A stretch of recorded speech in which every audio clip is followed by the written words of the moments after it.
13. IQ points can disappear under financial pressure, and that matters because one overloaded week can turn a late fee into revolving debt, a rushed loan into months of damage, and one bad decision into a chain of bad ones. So when money stress seems to make you act dumber than you know you are, what is actually happening inside your head, and what are the 3 switches that stop stress from running your decisions? A well-known 2013 study found that when financial worries were made mentally active, cognitive performance dropped by an amount the authors calibrated to about 13 IQ points. They even compared the effect to losing a full night of sleep. That number is brutal, but it explains something a lot of people quietly live with.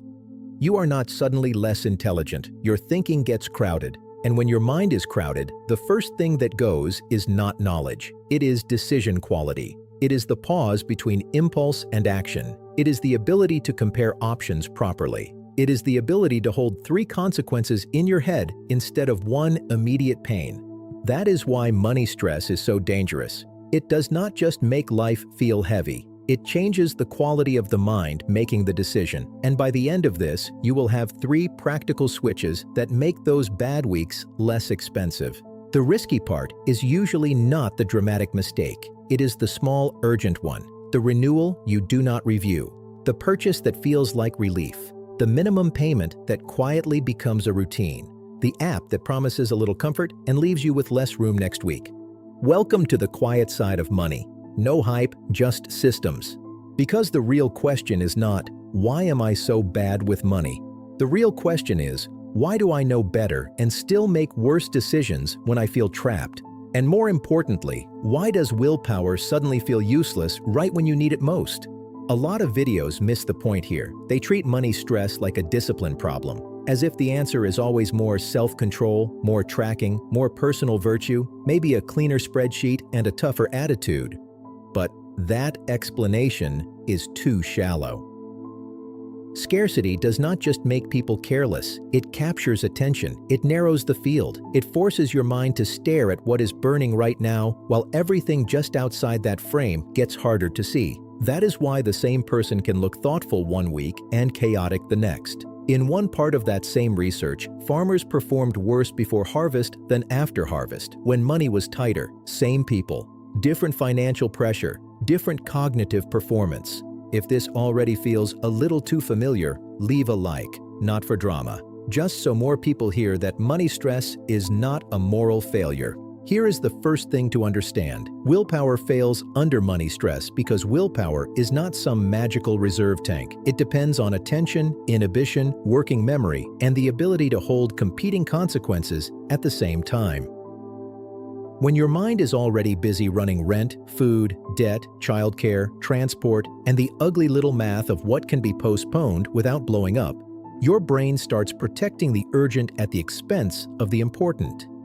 That is why people under pressure often make decisions that look irrational from the outside, but feel strangely logical in the moment. Fast starts to look smart. Relief starts to look responsible. Anything that ends the discomfort now begins to feel more valuable than something better that takes 2 more days of thought. And this is where the popular version of the story gets sloppy. The internet version says money stress lowers your IQ by 13 points, full stop. Clean headline, strong thumbnail, slightly unhinged comments. The more careful version is better. It is not that every small financial reminder turns someone into a different person. The evidence is more mixed than the viral summary suggests. Some studies show strong effects when pressure is concrete, immediate, and emotionally real. Others find much weaker effects when scarcity is just lightly prompted in a lab. That nuance matters because it changes the meaning completely. This is not a story about poor people thinking badly. It is a story about heavy financial strain eating mental bandwidth. And when the strain is intense enough, decision quality can drop hard. That also explains why money stress rarely arrives wearing a lab coat. It does not announce itself as reduced executive function. It shows up as opening 3 tabs for loans at 11:40 at night. It shows up as agreeing too quickly. It shows up as feeling strangely unable to compare obvious trade-offs. It shows up as telling yourself you will think properly tomorrow, then making the choice tonight just to end the feeling.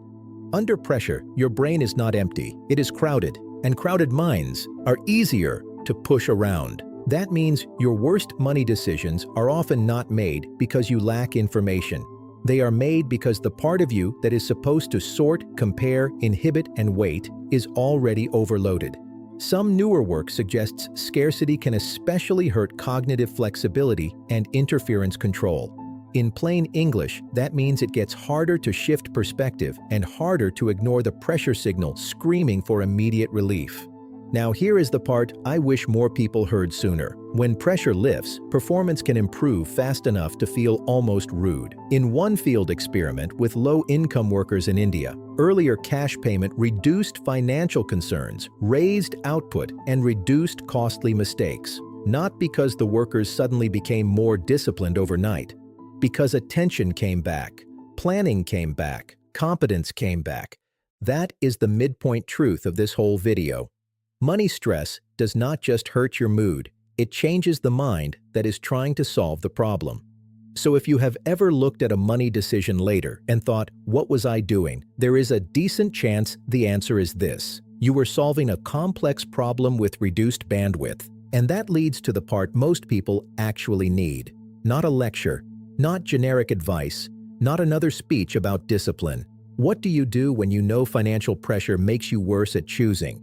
You change the way decisions happen. There are 3 switches that matter here. The first switch is from willpower to rules. When stress is high, do not ask your brain to become wiser in real time. Give it fewer moves, fewer live decisions, fewer chances for panic to dress up as urgency. A low-bandwidth rule sounds like this: no non-essential spending decisions after 8 p.m., no new debt decisions on the same day as an overdraft alert, late notice, or threatening message. Any purchase that promises instant relief waits 24 hours unless it solves food, housing, transport, health, or work. That is not restrictive for the sake of it. It is protective. Rules are cheaper than repeated self-control. Every extra choice costs bandwidth, and bandwidth is exactly what stress is already stealing. Most people try to win against money stress by staying mentally sharp all day. That is too expensive. You are trying to run precision software on a machine that already has 20 tabs open. At that point, fewer decisions is not laziness. It is damage control. The second switch is from live problem solving to timed decision windows. This one is simple and powerful. Stop making important money decisions inside the moment that created the panic. If a choice affects the next 30 days, do not make it in the same emotional burst that triggered fear. Make it in the first calm window after sleep, after food, after your money lands, or after the immediate threat is contained. Timing is not a side issue here. Timing changes the brain that shows up to the decision. Ask yourself one uncomfortable question. Am I trying to solve this well, or am I trying to stop feeling bad right now? Those are not the same thing. The stressed brain confuses speed with safety. It says, do something, anything, click something, call someone, agree to something, end the discomfort. But some decisions get worse when made fast. Loan terms, payment plans, renewals, purchases that feel small because they offer emotional relief instead of practical value. So build one decision window you trust. Maybe that is Saturday morning with coffee and a notebook. Maybe it is 20 minutes after payday. Maybe it is after you have eaten and slept and stopped catastrophizing for 5 straight minutes. It does not need to look impressive. It needs to be usable. Because the question is not only what is the correct choice, it is also what version of my brain is making it. The third switch is from shame to protection. Shame keeps your attention pinned to your identity. Protection moves attention to the environment. Shame asks, what is wrong with me? Protection asks, what can I change so my worst moment does less damage?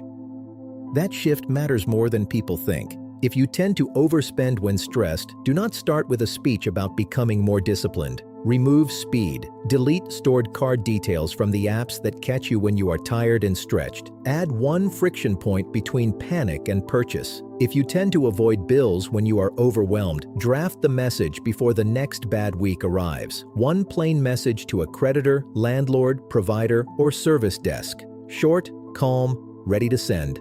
That way, you are not trying to compose dignity from scratch at midnight.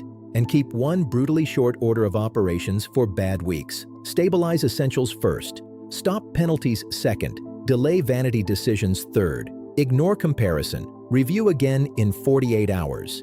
That is not a full financial plan, it is a survival filter. And survival filters matter because stressed people do not need more information, they need a cleaner sequence. This is also where the wealth lens matters in a very real way. Financial stability is not just about growing money over time, it is also about reducing the number of moments where stress gets to hijack your judgment. Every buffer you build, every harmful fee you avoid, every automatic protection you put in place, every piece of chaos you remove buys back cognitive space. And cognitive space is one of the most underrated financial assets there is. Because once your mind has room, better behavior becomes much more likely. Not guaranteed, just more likely. And that is enough to change a life over time. Here is the hidden payoff. The goal is not to become perfectly calm around money. That is fantasy. Right next to inbox zero and a fitted sheet that behaves like a decent adult.